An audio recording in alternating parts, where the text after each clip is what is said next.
Welcome to LOA Today. Walt Thiessen and Anne-Marie McEwen here. Today is Sunday, the 9th of December, 2018. It is 8 p.m. New York time, 5 p.m. Los Angeles time. That's 1 p.m. London time, and I believe that makes it 12 noon in Sydney, Australia. So happy lunchtime to people down under if you're in the same time zone as Sydney, Australia. And we are doing our weekend dose of happy here. Another Q&A. We've been doing a lot of Law of Attraction question and answer sessions in order to give members of the Facebook Law of Attraction Changed My Life group the opportunity to interact with us live in these podcasts and raise questions of interest to them, stuff that they're going through, things they're trying to manifest, and so on and so forth. And we keep doing them because, quite honestly, Anne-Marie, we're getting good response when we do it. So, you know, if you get a good thing going, you figure, hey, you might as well just keep going with it. I don't know. Absolutely. You know? Absolutely. Hi, everybody. Hello. You know what? Australia's down under. I wonder if... Oops. We got a little screen freeze there. Hopefully you'll be back in just a moment. All right. Well, that makes things interesting here. But while we're waiting for Anne-Marie to come back, I'll just get a couple of the promos out of the way. First and foremost, we, in addition to doing this as a live stream, these are, of course, podcasts that we're recording. And we urge everybody, both current listeners to share and also new listeners to become subscribers to the podcast. And in the process of becoming subscribers, you basically not only increase our numbers, which we love a whole lot, but you also increase our ability to reach more people, which is what the power of numbers is really all about. That combined with the law of attraction, of course. So, you know, please become a subscriber if you're not yet a subscriber. The instructions on how to do that. If you're listening to the live stream, I've pasted them into the description of the post where we got this going. And in addition to that, there are links on the homepage of the website that we have, loatoday.net. So if you can't find the links in the description, or perhaps you're not listening to the live broadcast, maybe you're listening to a recording of it. Once again, if you can't find the links in the description, just go to the homepage of the website at loatoday.net, and it'll give you two great big links, one for Apple devices, one for Android devices, and you just click through until you take all the steps that they want you to take, and just like that, you'll be a subscriber. And then once you're a subscriber, make sure that you share the fact that you're a subscriber with other people, and especially do it on social media, because with the power of social media and, of course, with the power of the law of attraction, it means that more and more people find out about us and get their daily dose of happy, and that's the kind of thing we love. So, you know, please do continue to subscribe and to share, and I think I see Anne-Marie there. I got her mic unmuted, so there you are. Hello, you're back again. That's okay. I don't know what happened. Don't worry about it. I don't know. So were you able to still have a connection? Oh, yeah, we were doing just fine. I did a couple promos, told people about subscribing and sharing, so we're in good shape. No big deal. No problem. Okay. Okay, so... Welcome to the wonderful world of technology. I know, right? You gotta love it and hate it at the same time. It's a love-hate relationship.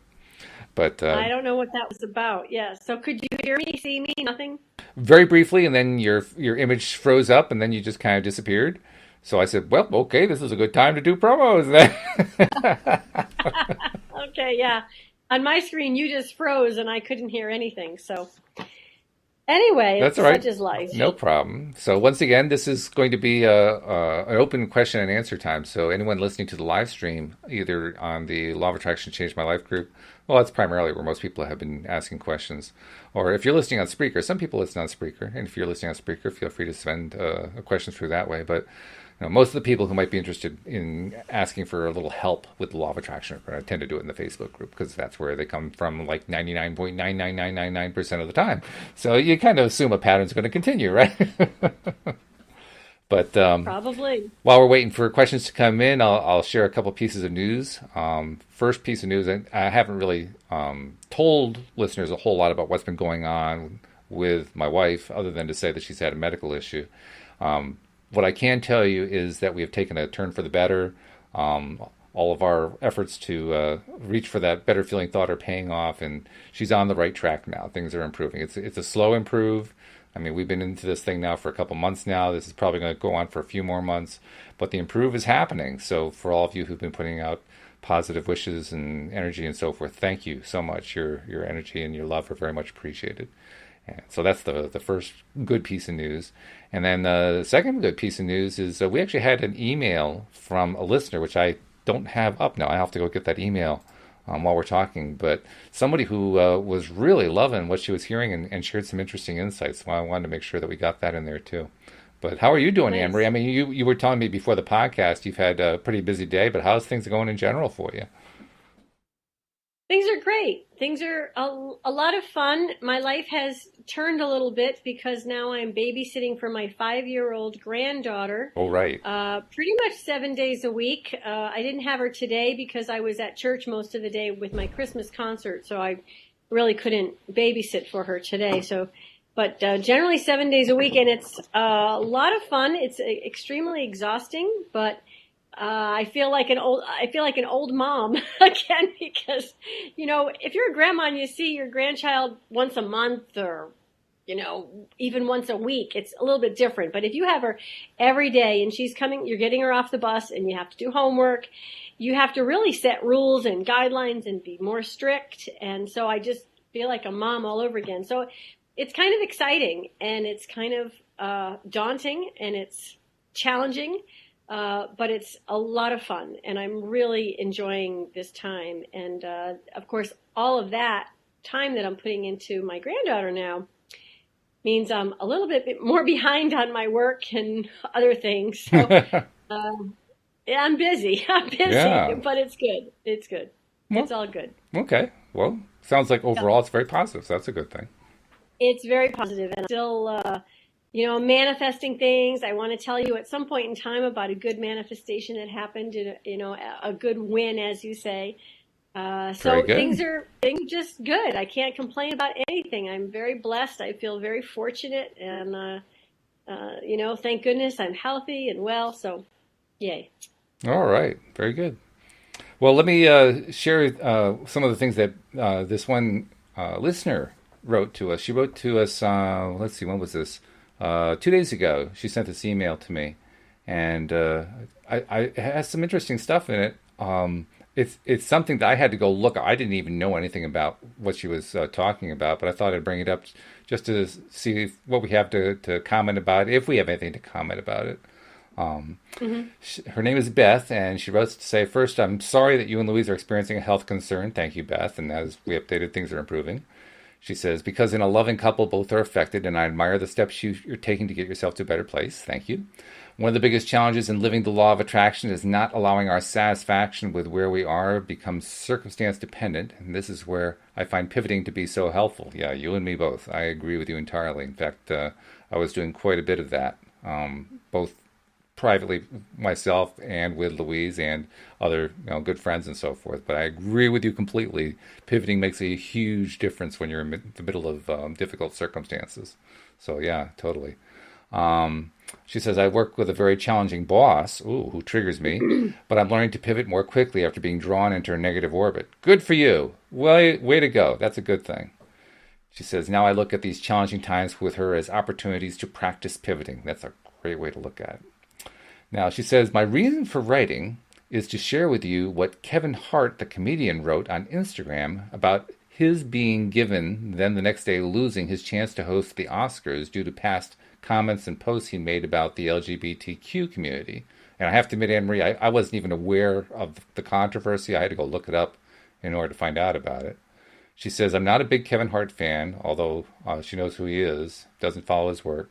But I read his Instagram post, which she copied below, about this issue on the Huffington Post, and she was struck by how aligned he is with the principles of the law of attraction. She thinks he must be an Abraham fan. She says he's getting flack now for not apologizing or acknowledging his previous derisive comments. Perhaps he believes that would only perpetuate past negativity, that he would only focus more attention on the comments he made that he now regrets.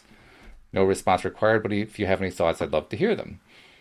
So I looked into it so I could find out what it was about. Were you aware of the controversy at all, Anne Marie? I hadn't heard about it, but maybe you had. Nope. I hadn't heard about it. Okay.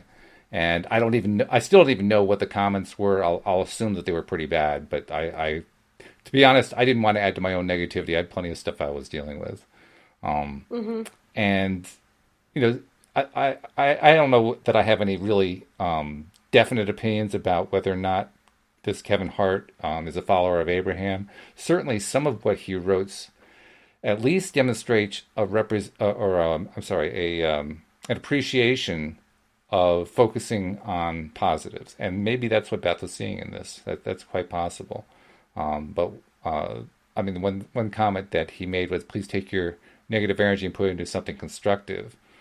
And that takes a lot of guts to say something like that when you're the one who's at the center of the hurricane, so to speak. But it's a good point. You do want to be focusing on what's positive. I mean, I don't know whether or not he's a follower of Abraham. He could be. It's quite possible. I think the main takeaway from any of these things, because there are these issues pop up all over the place. People being accused of this, that, or the other thing, and lots of pushback and blowback and so forth.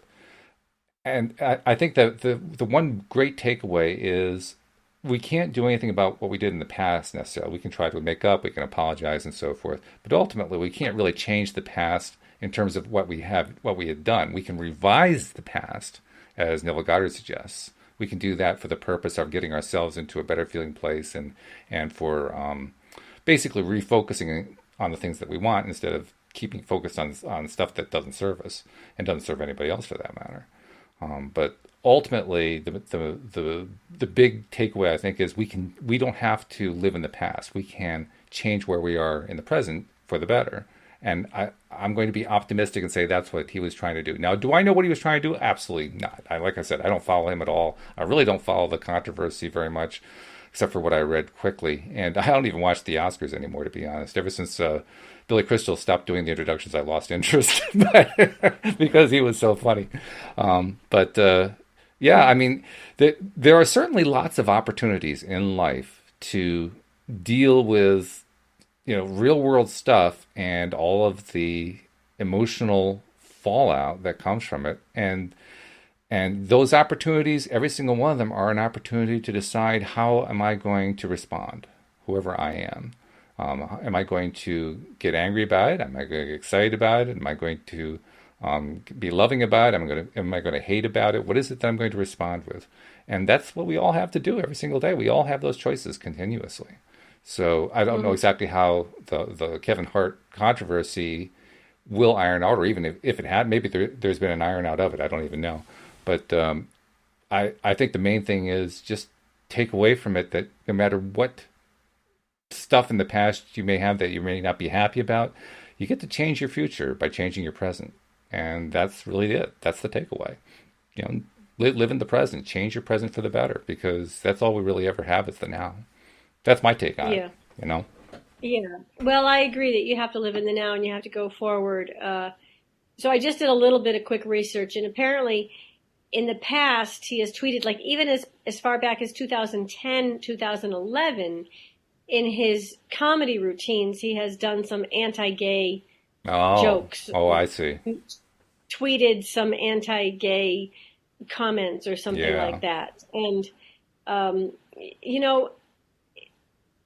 the way I feel about it is sometimes comedians make fun of everybody. Mm-hmm. And, I feel like when a comedian is saying that as part of their routine, I kind of just let it go, because it's like, we make fun of everybody. And I think sometimes people are too sensitive, because there is a lot of really bad meaning, hurtful and intentionally hurtful things that happen to different segments of population, whether they be gay or whatever they are. There's just all these different segments of population, and for some reason we've segmented.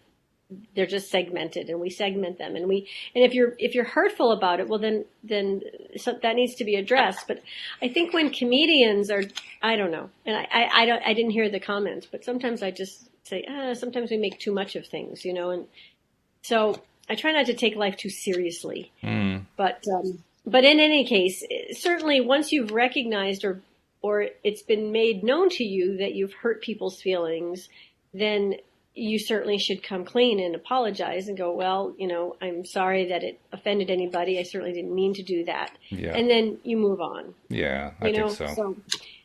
But anyway, So that's how I feel about it. And I have no idea if he's a law of attraction follower or not. I don't know. I don't know. I, I don't know. So one thing I have learned just in the last few days, I've been doing some searching in my local area. I had previously been interested in doing this, but I hadn't really done it because every time I'd done it in the past, I found stuff that was too expensive for what I could handle. But I was looking for a local gym to work out in, and I found one that I could actually afford that's actually right down the street from us, which was pretty cool.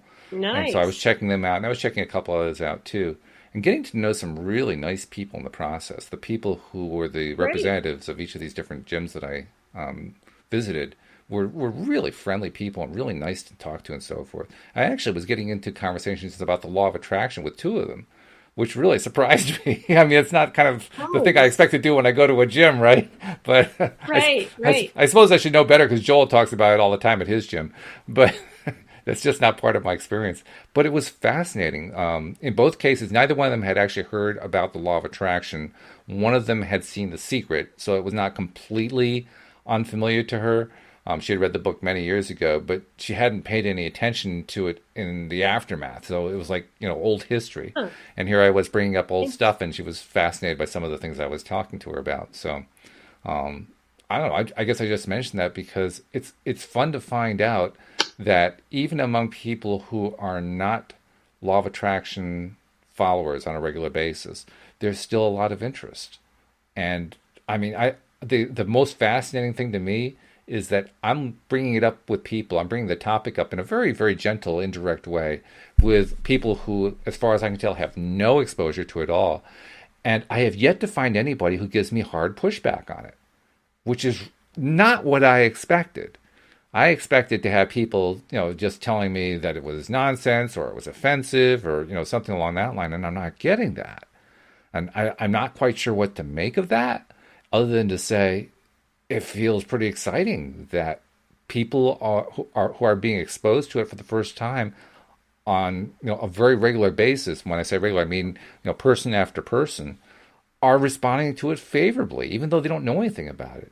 I'm just fascinated by that. So I think it's a great sign of our times that more it people are waking is up and more people are allowing themselves to think more outside the box and think about right. possibilities that they haven't in the past Yeah, and exactly. accept possible new ways of creating the world around us. And uh, it's really hard. I think in a lot of ways, it's really challenging to accept the law of attraction the harder your life is. And the more trauma, the more difficulties you've had in your life, I think it's really hard to say, oh yeah, I attracted these somehow or I created these somehow. I think it's hard. So it's really I give people a lot of credit when they can Hmm. accept the law of attraction, especially when life's dealt them a really hard hand. I think You it's know? I think the thing that I've gotten the most response out of, I should say, is I keep putting forward the idea when I meet people and I'm telling them about a little bit about what we do in the podcast and so forth, is I tell them it's about taking control of your own emotional response to what goes on, knowing that when you do so, you end up changing what goes on in your life. And that concept is enough to blow people's minds who aren't familiar with this stuff. That mm, alone, that's great. it surprised me too the first time I ran into it. The idea that I could actually control my emotional response, especially to a negative situation that occurred to me. I mean, when I first was presented with that idea, I just said, "Yeah, right." That was my reaction. Like, no, there's no way that that's the case. You deal with whatever comes at you, and if you're going to get mad at it, you're going to get mad at it. That's all there is to it. It's not like you have a whole lot of choice. Well, now I feel differently about it, but when I first came into it, that's what I thought. I didn't think I had any choice, and a lot of people are in that spot. I mean, I was suggesting to this one person, one of the two people I met, who was presenting to me on the gym that she was representing, and she was very fascinated. She was really interested in what I had to say. She was a very positive person. She had a very positive outlook on life, and yet when I presented to her the idea that she could control everything that was happening in her life simply by choosing how she was going to react to it, it was throwing her. And I was thrown by the fact that it was throwing her. I mean, it was just interesting. So, I mean, it's like Shelley just posted, times are changing, people are open to happiness. I think she's right about that. Yes. The good news is that that openness makes it possible for them to start taking on concepts that they find to be almost impossible. They're willing to listen, they're willing to hear the arguments, but they're still a little skeptical. Yep. It's kind of Yep. fun though. So, don't see any questions coming in, but this is a Q&A. So anyone who is listening to the live stream, and we got quite a few eyes poised on the screen right now. Anyone who has questions maybe about something going on in your own life, something that you're wrestling with, something that you're having trouble manifesting, whatever, feel free to post your questions because Anne Marie and I are going to be the experts tonight. We're going to see if we can try to answer any question that you pass our way, and we love it. It's a lot of fun to do this. So feel free to post I your questions, agree. and we'll be glad to Yes. give you our expert opinion, so to speak. And Yes. let's So you see. want to hear about my win? Oh yeah, I didn't know you were going to tell us about it. Sure. Yeah, sure. Okay. I think we have a minute. Yeah. So I have a friend who works for the state of Connecticut in creating opportunities for blind, mostly children, Oh wow. around the state to come together and meet for socialization and some sort of learning experience that they do together. Mm-hmm. Because normally the blind children are kept in their normal school district. Wherever they live, they go to the normal school district, and the children go to school with all the other children, which I didn't even realize Right. until I started talking to her about this. Mm-hmm. So her job is to help these kids with different programs. And one of the programs that they do a couple of times a year is come together. And they did this last year at the Buttonwood Tree, which is a nonprofit performing arts center that I run in Middletown, Connecticut. And we were starting to plan another one for April. And as she was talking about it, we get together, we do laughter yoga, Tai Chi, and drumming with the kids. Okay. And it was really amazing the last time that it happened. But this time, she wants to do a drumming performance for the parents and open it up to the public. Wow. Like do a 45-minute performance with the drumming with the kids. So I thought to myself as she was saying this, boy, I really need to get a really good drumming teacher. Oh. Somebody who's had experience, somebody who's got all of the equipment, all of the drums, and really knows how to handle not only kids with disabilities, but also be able to really teach them something. And I just had that thought, and we finished our conversation, and life went on. And I honestly didn't think about it again. And the next morning at like 9 o'clock in the morning, I got a phone call from somebody who I have met in the past who called me and said, I'm so-and-so, and I'm the drumming guy that we talked about a while ago, and I just want to set something up with you. And he started to list all of the things that he had done. And one of the things that he had done was work with kids with disabilities. And I said, Wow. really? I said, have you ever worked with children who are blind? And he said, oh, let me think. I don't think so. I've worked with kids with disabilities, but I don't know.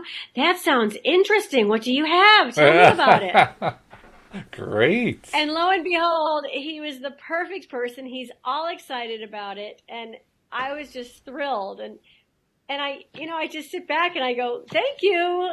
Right? And it's one of those ones where you just put it out and it comes right back. Yep. And there's nothing. There was no worry. There was no stress. There was nothing. I wasn't worried about it. I wasn't concerned. I just put it out there.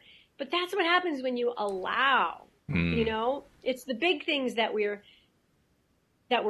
so stressed over, whether it be money or a new lover or whatever it is, those big ones that we have so much resistance around that we block it from coming, right? Yep. But when you look at the little things in life that just flow to you so easily, it's really inspiring for me.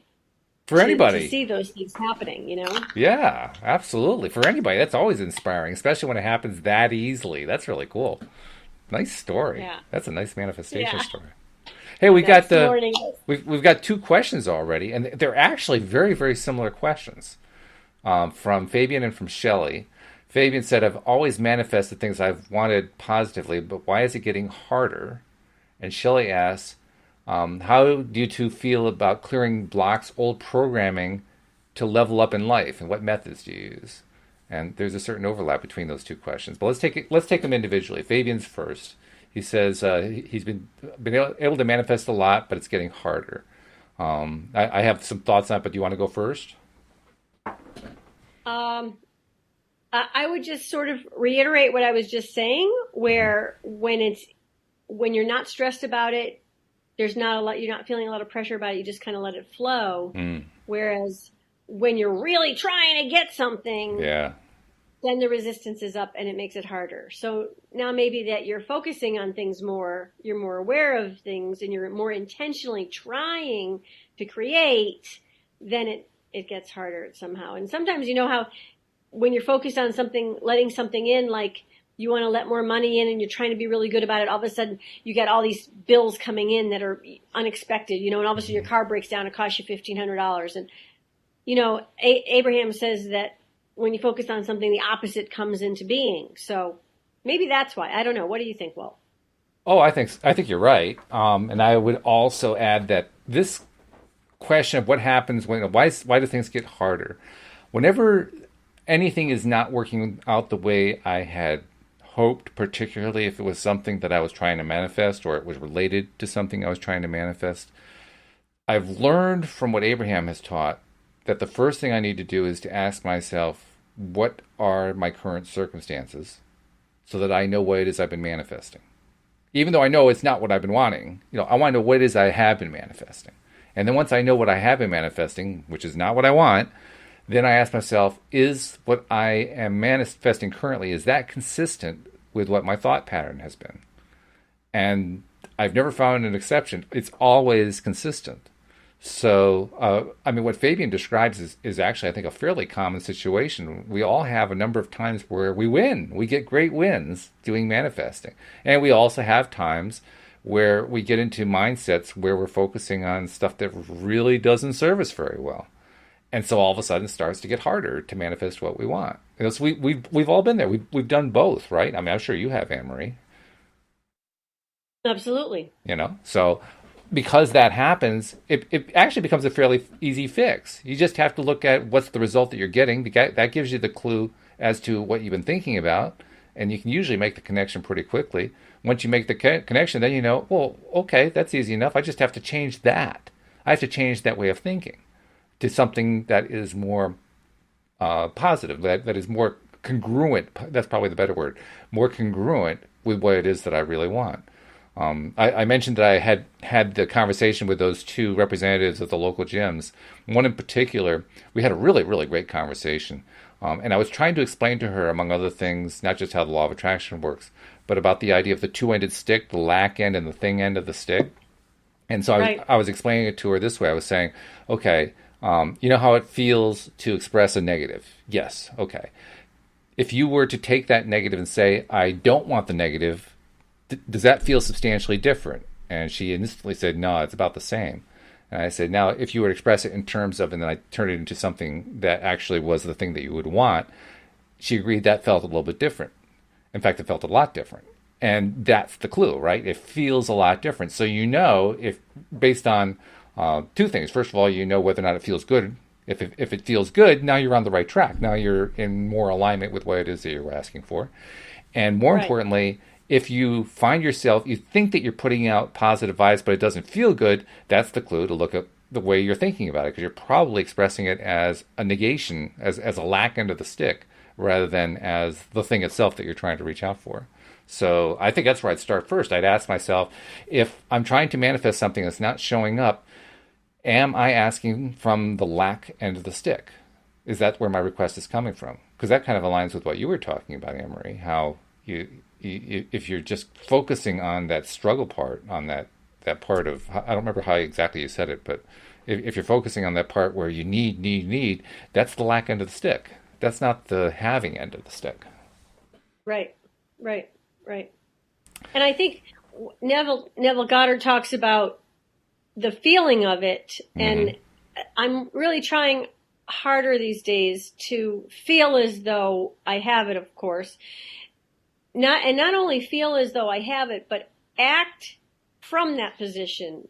So, which is really hard to do in a lot of cases, but that's what I'm trying to do more and more so. And so I think probably the answer to his direct question, if I had to answer it more directly, it's probably because you're focusing more on the manifestation Mm-hmm. of what it is you want now, whereas in the past, I bet you weren't so focused. It was more almost more casual in a way. Mm-hmm. Would be you were allowing more. You weren't thinking about it so much. Right. So to me, that's probably what I would give as my best response. Jamie had a good way of putting it. She just commented, she said, life just says yes. If I'm telling life that I do need to save money or make more money to pay bills, then life is going to provide me with that experience. And that's exactly it. That's precisely the experience that you'll get. You'll get the experience of needing to save more money or to make more money to pay bills, which wasn't necessarily quite what you had in mind, but nevertheless, that's what you end up with. Looks like our answer is satisfying Fabian. He's giving us a great big wow. Shelley had the next question, and she already has a comment. Let's see, does it tie in? I think it's because it doesn't happen quickly. You start focusing on it not being there. Yes, that's right. Pushing for it instead of allowing. Yeah, that's right. And the question that she originally raised was, how do you two feel about clearing blocks of old programming to level up in life? What methods do you use? For myself, and this is based in part on what I've learned from my many co-hosts who are also life coaches, probably the best thing to do is when I notice that something is coming up and I have presumably been able to identify it as some bit of old programming, some tape that's playing in my head that's just driving me nuts. That's a good time to ask yourself, first of all, what's the tape about? What's this message that you're playing, and how does it make you feel? More precisely, asking how it makes you feel in order to get a sense of what the programming is and where it comes from. Because if you can kind of root out where it comes from, well, then you can change the story in your mind. You can play it differently in a way that makes it less caustic, less toxic, and perhaps even sees it from a point of view that's perhaps more productive for you as a human being.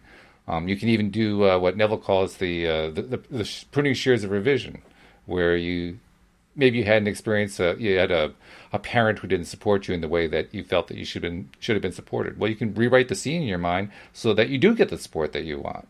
To basically rewrite that old tape so that now the tape is playing that you got the support that you needed, and that you have the feeling of security and satisfaction and the positive feelings that go along with that, and basically erase the old tape and play a new tape in its place.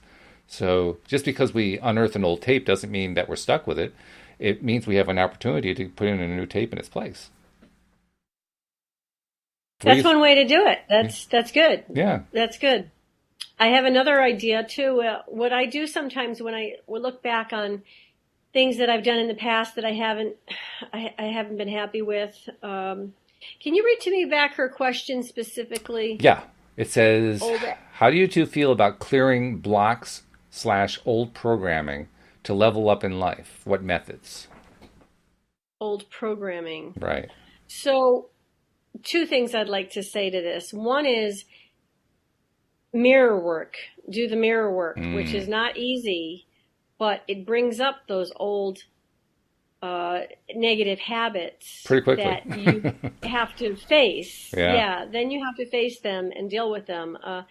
And one thing that I find works really well for me when I start getting really negative and really down on myself for how I've acted in the past, or how I've old habits that I had that I still probably haven't fully outgrown. And I try to look at it from a perspective of like me on the other side, my highest self, sitting around with spirit guides and angels looking down on my earthly me and looking at my life from a very large perspective as a little child learning and growing. And not always learning my lessons right away, taking some time for me to learn my lessons. And when I look at myself from that perspective, it allows me to have much more mercy on myself and not be so hard on myself. Boy, that's important. And say, okay, I'm learning. And the first thing is you have to recognize the errors or the mistakes or the negative things that are in your life that you want to change, and recognize them as one, and that's great. And I applaud myself for just being able to recognize them. And then I say, okay, how am I going to address these? Well, a lot of times it's just looking at it, accepting, taking ownership of it, and then forgiving yourself and saying, okay, that was the past. I'm moving on, and I'm going to do things in a new way. And I realize that the old habits may come back up. And let's say, for example, it might be talking to somebody in a negative way, or you have a particular way of talking to that person that's really negative, and you want to change that behavior. Well, it's probably not going to change immediately. Those old habits are hard to kick. So you have to forgive yourself, and you have to recognize when they pop up again. And when they pop up, recognize it and say, okay, good. You recognized it. Now change it. And so go back and do it again, only do it right this time. Do it the way you want to do it. And even if that person left, practice it and say it the way you want to say it. And keep doing that until that becomes more comfortable. And you have to keep forgiving yourself when you screw up. But if you keep doing that, I really think that over time, those negative habits start to fade away, and you just eventually you're not doing it anymore, and you're doing the new habit, and you're doing the new way more and more and more. No, that's a great point. In fact, we really are very, very hard on ourselves. That's been a theme that I've been playing this week in a number of the podcasts about it's almost ingrained as a habit. We make mistakes. I can't believe I did that. And there I am being hard on myself. Now, I guess in the grand scheme of things, that's fairly mild compared to some of the other things that we get in life. But still, it's being hard on ourselves. We're beating ourselves up over the fact that, we made a mistake, that we missed the mark. I mean, come on. Give yourself a break. We really need to give ourselves a lot more breaks than we do. So I agree with you entirely. Right. And mirror work is a good time to do that. Because when you're doing the mirror exercises, the whole point is to be loving toward yourself. What better time to give yourself a break than when you're being loving toward yourself, right? Yes. Yes. So I hope that helps. Yeah. Well, we seem to have gotten some good replies. Let's see. Shelley says, I asked because I used some methods that Christy Marie Sheldon does, and it made me aware. Oh, I love Christy Marie. Do you like Christy Marie? She's great. It made me aware of my financial blocks. I use them and my finances are so great now. Oh, congratulations, Shelley. Oh, that's wonderful. That is great news. Fantastic. Woo. Yeah. Way to go. Maybe she should tell us what she did. Yeah, why don't you come on and tell us what your secret is, right?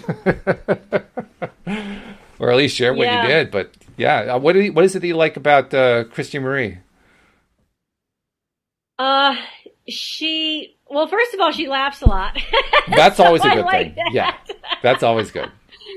I like that. I find it very easy to listen to, so that helps. But mainly, she recognizes that we all had these thought patterns ingrained in us when we were very, very young. And even in utero, we learned things and heard things that developed into our psyche and have created these blocks. So she was able to she's able to recognize these things going way back, and I just think she's very insightful.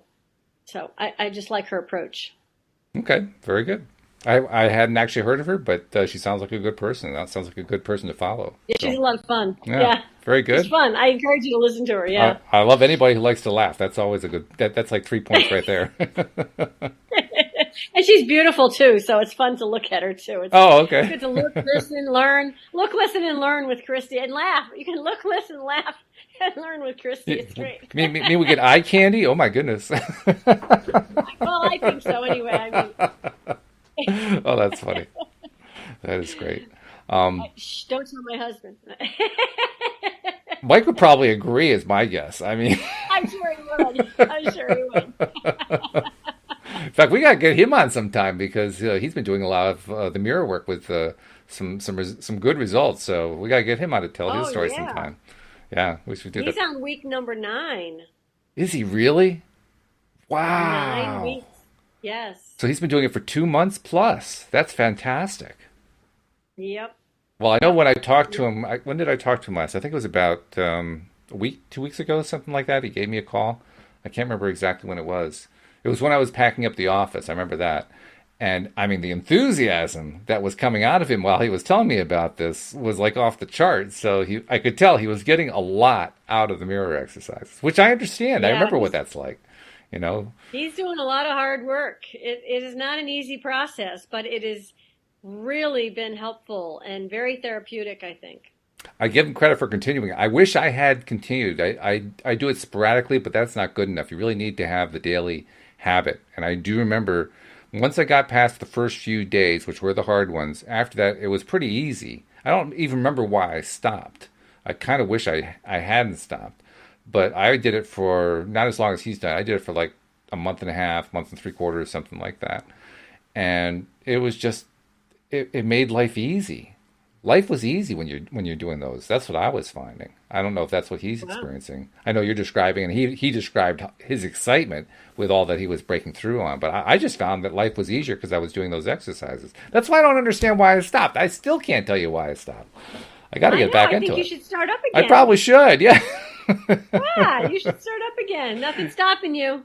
Well, one thing is stopping me. Me. I'm the one who's stopping me. I'm the only one. Right. That's right. That's the only annoying thing with this whole process is recognizing that anytime that something isn't going right, it's because of me. I'm the one who's doing it. I'm the creator. I'm the one who's making everything happen. That's right. I think what happens is we are so socialized, or maybe that's not the right word, propagandized into believing that we are the victims, we are the playthings of the universe.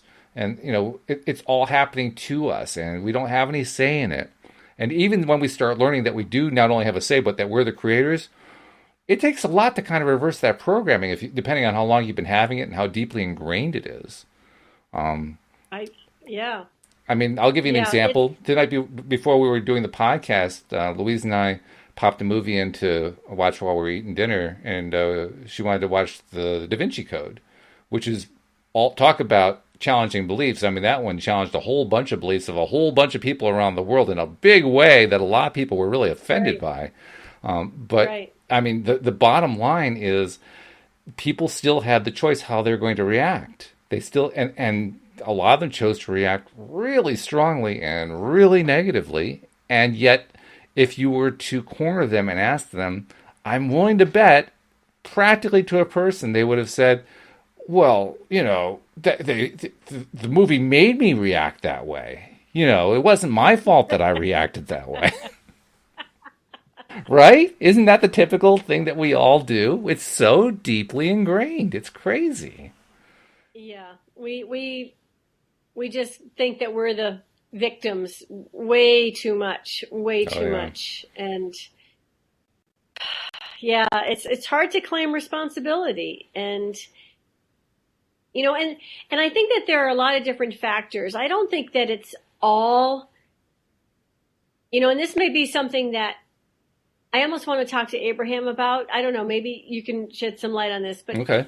I think that there are different, how do I say, there's different factors that go into actually what manifests in our life. I think there's a law of attraction, which is huge, but I also think that there's our life's contract or the life path that we're on, sort of the prescription that we wrote for ourselves before we came into these bodies, before we came into this lifetime. I do believe that we wrote sort of a blueprint for our life. And I Hmm. think that our higher self and maybe our spirit guides or our angels or whomever draw us to that. And there's instances in our lives which help us. Hmm. along that path. They're there for that purpose of helping us on that path that we chose. So those instances happen to us. And I don't think that they're necessarily there because we're attracting it now, currently in our lifetime, but that they are happening to us because of something that we pre-wrote. Mm-hmm. Does that make any sense? Yeah, I mean, what you're talking about, I think they're often called soul contracts or spirit Sure. contracts. And Yeah. the general idea being that before we came into this life as a little newborn baby, we had previously decided we were going to pursue X storyline in our life, and that was going to be an Right. important storyline. It was, for whatever reason, we believed that diving into the contrast in that particular way, whatever that way was going to produce some amazing results that would produce some incredible expansion and just be wonderful in the long run. Right. I don't know if I believe in soul contracts or not, to be perfectly honest. I don't think it really matters whether I believe one way or another, because even if, let's say that the soul contracts are true, okay? If they're true, well, when we were putting them together, we were focusing. We were focusing our minds on what it is that we want. Well, that's law of attraction. So we were being deliberate creators at that time. Yeah. Does that mean we're not being deliberate creators now? No. We never give up being deliberate creators. So Right. I think the way I think about it is, let's assume that they do exist. Well, if they do exist, I don't think they're static. I don't think they're, fixed No. forever. I think they're Oh, actually no, no, quite not at all. dynamic, quite changeable. So Yes. from my perspective, I mean, maybe if there is a soul contract, maybe there isn't. I don't think it really makes any difference, because ultimately I Maybe still not. get to make the choices. So I mean, Right. Right. if it helps you to understand that you had a soul contract coming in, okay, that works. It's fine by me. But I agree. Right now, it's up to us. We have the choice. We have free will. We get to make the choice in every single second, what we choose, how we choose to be, how we choose to feel. And that's why I don't feel like a victim. I feel like I'm the creator. And it's very empowering to feel that way when you finally can admit and accept that you are the creator of your own life. It's That's right. very empowering. And I encourage everybody to do it. And I think it's an ongoing thing. I don't think it's something where you flip a light switch. Because if it was, I would have No. flipped the light switch a long time ago. I mean, I've been trying. First, I was trying to reach the light switch. First, I was trying to identify where the light switch was. Then I was trying to reach the light switch. Then I was actually trying to flip it. Which is my crazy way of saying I'm still working on it. And I think we all are. We all are. When Yeah, I look at we all are. when I look at my background over the last 10, 11 years since I first discovered LOA, I can see a lot of growth. I can see a lot of improvement. When I look at where I am now compared to where I want to be, I see a lot of room for improvement. So I know I've made a lot of progress. I know I've got a long way to go. I got both. I guess I'm halfway. I'm partway there. And you I catch still me feel like I'm in kindergarten. in kindergarten. Well, in some ways, Kindergarten with life. well, Yeah. it's one of the concepts I was explaining to this woman at the gym. I was explaining to her that literally everything in our lives we create, which is, that's a big part of this theory. And of course, I was getting, the cross-eyed look from her. Like I had lost her, so I had to lead her into it, that kind of thing. But even Yeah. as I'm describing it to her, it's just reinforcing for me just how mind-blowing that is. The idea that all I have to do is look around in my life, everything that's in my life, I had a direct hand in creating. And I continue on a day-to-day basis to have an ongoing hand in creating. And Sure. that's more than my little brain can handle sometimes. So yeah, it takes time to learn this stuff. But on the other hand, I can tell you the confidence has been growing, the belief has been growing, the experience has been growing. And as that happens, I think that's how we become more and more adaptive to the idea that we create all of this stuff.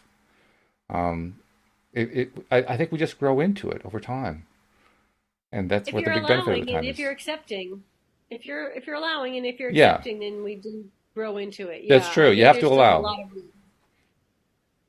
and even that is a matter of degrees. right? Because, it doesn't mean we're all 100% allowing all the time. If I'm allowing, Oh yeah, 25%, that's better than when I was allowing 10%. So it's an improvement. On the other hand, that's if I right. was allowing 50%, now I'm allowing 25%, I regressed. It just depends on where you're at. What does Shelley have to say? Anything else? I think we answered Chili's question. No other new comments from her. Let's see. Oh, other than she says she'd be glad to share her story anytime. So, actually, Shelly, if you really want to come on, there in the link is the link to. I'm sorry, in the description of the post is a link to the Blue Jeans platform where Anne Marie and I are talking right now. So if you want to come on, hey, come on, tell us about it. We'd love to hear the story. But on the other hand, maybe you don't want to be quite on the spot like that, and if you aren't interested in that, that's okay too. But anything that you'd like to share, that would be great. If you want to type something into the chat, I'll be glad to read it. But tell us whatever you want to tell us about the story, and we'll relay it. There you go. Sure. And Fabian saying growing pains are sometimes necessary. That's a good point. Absolutely. Absolutely. Because You know, a you growing gotta, pain, a growing pain is basically the struggling with being in contrast. Contrast is one of those words I've gotten so used to using it. I forget that we have to define it sometimes. But contrast is literally the range of experiences that we can either like or dislike or somewhere in between.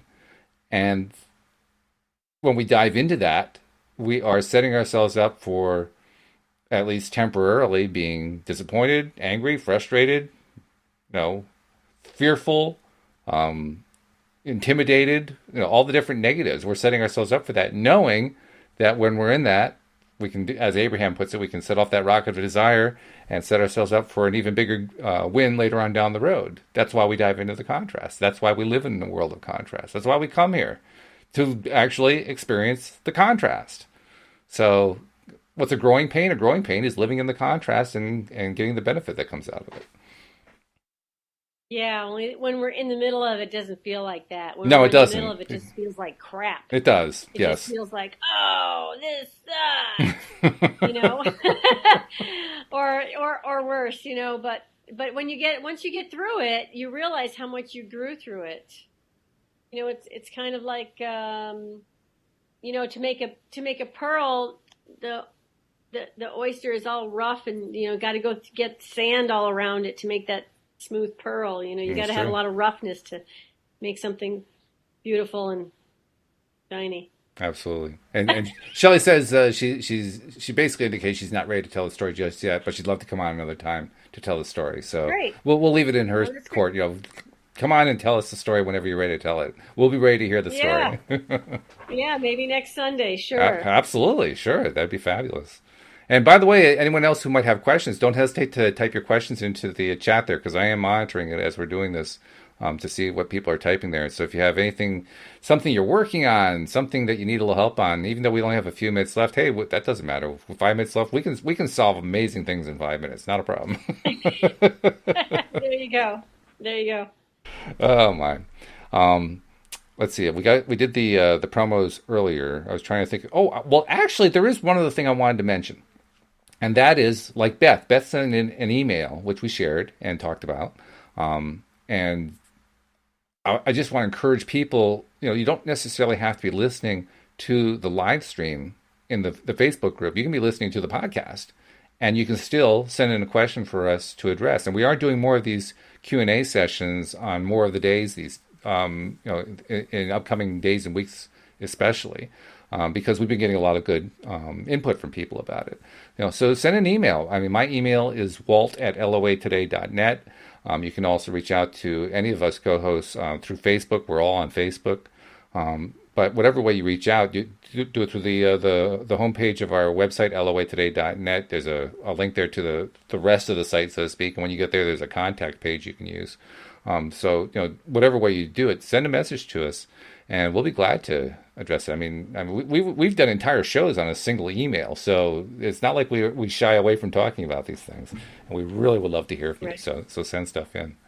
Let's see. Right. Fabian said, "Well, it's a really well said. It's really a positive thing if you know how to use it that way." Well, so we're getting through to people. People are liking what we're saying, Amory. We must be good at this stuff. That's great. Well, at least we're putting it out there. We We're are. trying like everybody else. But we're staying focused on the positive, and that's what's important. You got to just keep focusing on the positive no matter what happens. And That's the goal for this week, for myself especially, and for Louise. Like I said at the beginning of the show, she's making progress with the medical issue that she's dealing with, and she will continue to make progress. And I'm pretty sure it's not going to be a quick fix. It's going to probably take some time. There's a lot involved with this particular issue, but we're going to just stay focused on positives. Louise has been doing that she's been listening to a lot of positive videos on YouTube instead of watching, crime shows on TV and playing stuff that makes her laugh and all that kind of thing. So even when we're not focused on, well, geez, here's what I'm trying to manifest into my life, when we're in healing, she's in a healing mode right now. She's making sure that she's exposing herself to stuff that feels good, that gets her into a good frame of mind. That's part of staying positive. Yeah, laughter's the best medicine. It really is. Yep. Also, do we have anything coming up at the Buttonwood people should know about for people who are living in the central Connecticut area? I mean, most of our listeners are around the world, but, Right. Well, if you're in Connecticut or, we have people come from Massachusetts, Rhode Island, New York, Pennsylvania, Maine. We've had people come from Maine, Massachusetts a lot. We are located in Middletown, Connecticut, right on Main Street. Our website is buttonwood.org. We're having some issues with our website right now because we just made it more secure and things sort of got jumbled up. So if it doesn't load right away, be patient and try it again. But we have a lot of good things coming up. One thing that I'm really excited about, December 31st, we're doing a Fire of Hope. This will be our third annual Fire of Hope, and we're going to actually be talking about making positive intentions for the new year. And I'll be speaking a little bit. I'll have some other people performing music and drumming, and we'll have a fire, of course, where we get to burn our burdens and make, like I said, positive intentions. Yeah, you talk about that Fire of Hope. I mean, Louise and I came to that last year, but people may not have heard about that. What exactly is that? What do you do? How does it work? Well, it's just a community gathering where we come together in peace and love and harmony and sing songs together and write down things that we want to get rid of, that, our old habits, our old burdens. Maybe something happened where you were really mean to somebody and you want to let the memory of that go, or you want to, you want to make amends somehow. Write it down, talk about what you want to let go of, and we burn it. We make positive intentions and sort of have the ceremony about positivity for the future and letting go of the negativity of the past. And we have some hot apple cider donated by Lyman Orchards. Ooh. And we sing.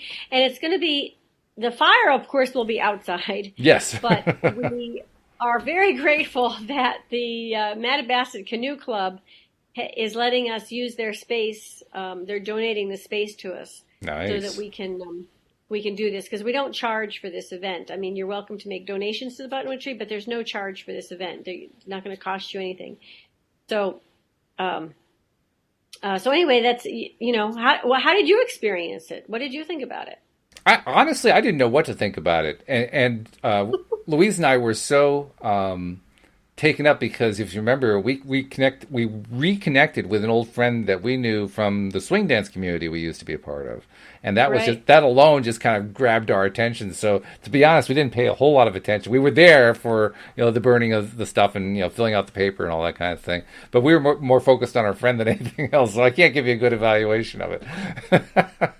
But well, it's funny, the Buttonwood Tree. The Buttonwood Tree was nicknamed after the sycamore tree, and the reason it got the nickname Buttonwood Tree was because people made buttons out of the seed pods, and so the Buttonwood Tree is still connecting. It's connecting people, and it's interesting for me to see how often that happens. People come to the Buttonwood Tree and run into old friends. Oh, yeah. Or even family members. I've had family members come to the Buttonwood Tree and say, "Oh my goodness, my cousin, I haven't seen you in 5 years." I'm like blown away. But it happens all the time. Oh, yeah. So, and it happened in our case. And it was wonderful because Marilyn is a good friend, and I hadn't actually seen her in a number of years. So not only did we see each other then, but we met up, went out for hot chocolate or something shortly after that. And it was great catching up. So thank you to the Buttonwood for reintroducing us to an old friend. It was great.